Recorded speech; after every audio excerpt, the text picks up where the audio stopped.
everyone, and welcome to my channel. My name is Bolaji if you are new here, and if you are a returning subscriber, welcome back to my channel. Thank you for all the love and likes and comments and views. I know we can do better, and it's just a stepping stone for what's coming in the future. Thank you so much for all the love, and I appreciate it. If you've not watched my first video, I have it linked up here so you can check it out. And if you've not subscribed to my channel, please click that subscribe button right now and subscribe to my channel. Don't forget to give it a thumbs up, subscribe to my channel and share. And so yeah, let's get right into the video. In today's video, I'm going to be telling you guys why your natural hair is not growing and things you need to do really to manage your natural hair and care for your Coarse 4C natural hair. This is for my girls that want to start their natural hair and they don't know what to do, or you basically don't know the products to buy, or you really just want to know how you can care for your natural hair, or you're just worried that your natural hair is not growing. This video is for you, so keep on watching. I'm just going to be telling you guys a bit of my natural hair journey. So I went natural about 4 years ago. I transitioned. There are two ways to start your natural hair. It's to give it a big chop off, or you basically just transition from your permed hair to your natural hair. So I did the transitioning, and I feel like transitioning period was probably one of the hardest periods of my natural hair journey, mainly because I really didn't know how to care for my hair and everything. So when I finally did the chop off of the permed hair, I started researching on how to care for my natural hair. I probably now say that in 4 years my hair is about 8 to 10 inches long. So yeah, I'm talking from my point of view and what has helped me and what has worked for me. So just try these tips and I hope your hair will grow, and don't expect it to grow overnight. Just keep on doing these things that I'll be talking about, and you see that there will be a big effect and growth on your hair. The first thing I'm going to talk about, which cannot be overemphasized, is actually moisturize. Moisturize your hair. I can't stress this enough. Your hair needs to be always moisturize. There's water, your leave-in conditioner, and your essential oils. Most people suggest that you use the LOC method, which is like the liquid, oil and cream. And by liquid I mean water. So water is your best friend and your spray bottle is your best friend. Say how many times you should moisturize your hair, but just leave it moisturized as long as you can, and make sure that your hair is fully saturated with water.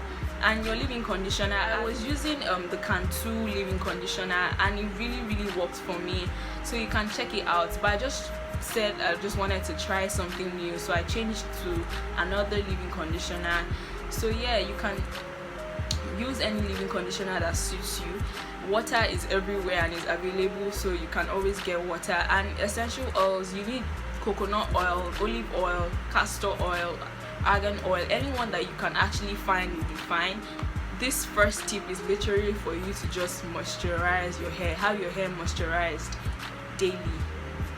I can't tell you how many times to do it, but just have your hair moisturized. The second thing I'm going to talk about is breakage and shedding. It's normal for natural hair to shed, so don't get discouraged if you see your hair shedding.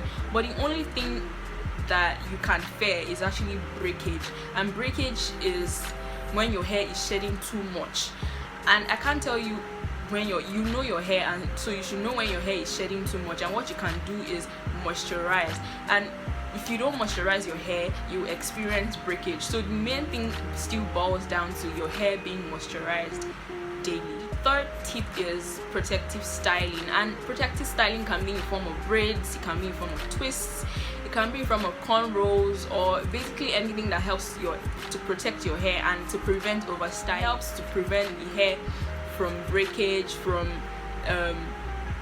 getting it so dried out and everything. So yeah, protective styling is one that you should always opt for when it comes to your natural hair. So the fourth thing now is heat.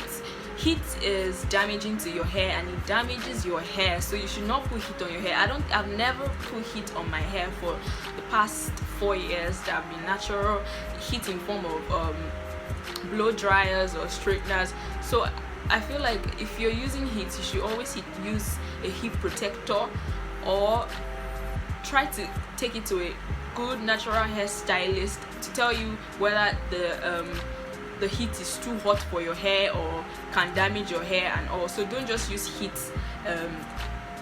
on your own discretion. Basically, take it to a professional stylist. Then the fifth thing is dyeing. I've also not dyed my hair before, but from what I've learned and researched, chemical dyes and other types of dyes are not good for your hair. So if you're going to dye your hair, you have to leave it moisturized every time. And why I mean moisturized, you're even going to have it moisturized more than you normally moisturize your hair if it wasn't dyed. Dye causes your hair to be very dry, so you need it to be very moisturized in order not for it to shed. The thing I'm going to talk about is your shampooing, conditioning, how you wash your hair and all that. For shampoo, you need to use a shampoo that doesn't have sulfur, because sulfur dries out the hair.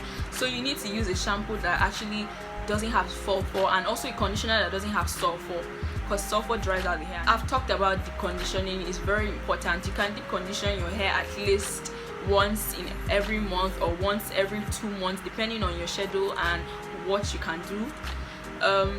Also, you need to try to wash your hair at least once in 2 weeks, depending on your schedule too, and depending on what you have going on with your hair.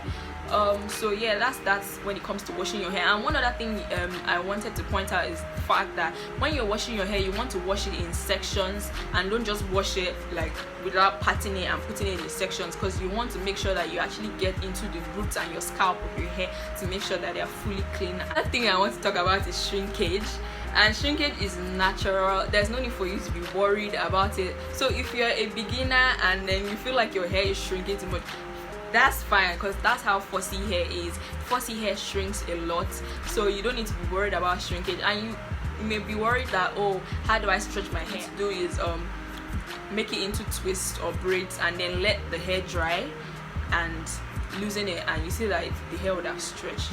So yeah, that's that for shrinkage. I've said always put your hair in sections. When you're braiding, when you're doing a twist, always put your hair in sections. The other thing I want to talk about is detangling your hair. I would recommend that you detangle your hair immediately you wash it. So that's the first, before putting your oil or your cream, always make sure that you detangle your hair. You can use your fingers to detangle your hair, or use a detangling brush to detangle your hair. When you're combing your hair, you need to have water in it.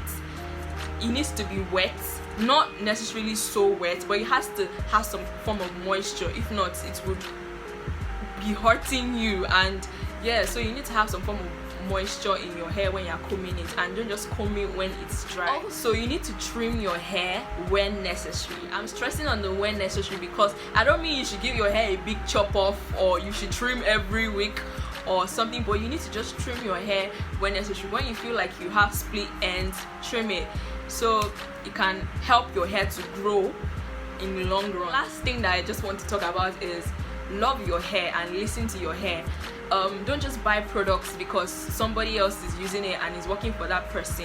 Know what your hair wants. If it's that your hair is not really moisturized, go for products that will make it moisturized. Buy a leave-in conditioner, or if you have dandruff, buy an anti-dandruff shampoo. Just use products that you know that would work for you, not necessarily thinking about, oh, it works for other people or you think it will work for you. Just use products that you know that would actually work for you, and love your hair. And all these things don't happen overnight. You have to keep on doing it, and yeah, I can assure you that your hair will certainly and definitely grow. Thank you guys so much for watching. If you have other questions for me, you can leave it in the comments. Let me know what you think. Let me know the videos you would like to see concerning natural hair. Like this video, give it a thumbs up. Please subscribe to my channel, share, and follow my socials in the description box. And I'll see you in my next video. Bye.